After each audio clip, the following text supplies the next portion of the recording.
महेश जी सुबह की सैर करके वापस लौटे ही थे कि उनकी पत्नी शारदा ने शिकायत करनी शुरू कर दी। देखा आपने अपनी बहू के रंग, मैंने पहले ही कहा था बेटा बेटा कहकर उसे सर पर मत चढ़ाओ। क्या हुआ, क्यों इतना परेशान हो?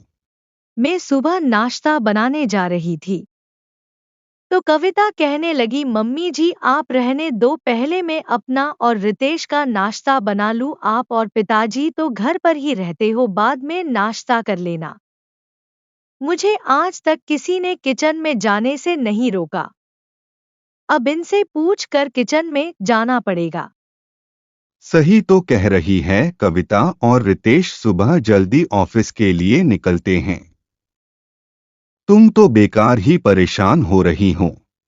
शारदा जी बिना कुछ बोले किचन में नाश्ता बनाने चली जाती है। इसी तरह हर दिन बात बात पर शारदा जी अपनी बहू कविता से बहस करती रहती थी। एक दिन रितेश ने कहा, पापा मैं सोच रहा था। क्या बात है बेटा, साफ साफ बोल।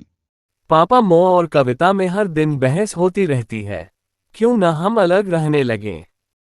तभी वहाँ शारदा जी आ जाती है। हाँ तो महारानी ने पट्टी पढ़ा दी। नहीं मो, ऐसी बात नहीं है, लेकिन ऐसे ही चलता रहा तो आगे बहुत परेशानी हो जाएगी।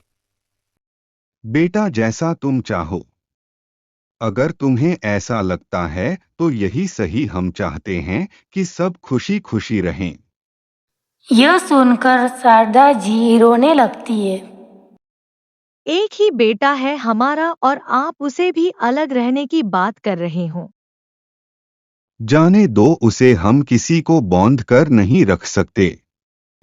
अगले दिन कविता और रितेश अलग घर में रहने चले जाते हैं। इसी तरह कुछ दिन बीत जाते हैं। दोनों कभी कभी मिलने आते हैं। एक दिन रात को 1 बजे रितेश का फोन रिंग होता है। दूसरी तरफ महेश जी थे। महेश जी उसे बताते हैं कि उसकी माँ को सीने में बहुत ज़्यादा दर्द था, इसलिए वे उसे हॉस्पिटल लाए हैं। उन्हें माइनर हार्ट अटैक आया है। रितेश और कविता तुरंत हॉस्पिटल पहुंच जाते हैं।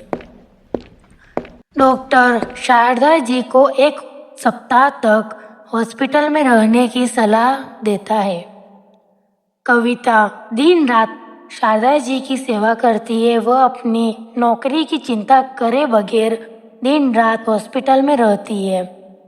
इधर रितेश घर पर महेश जी का ध्यान रखता है।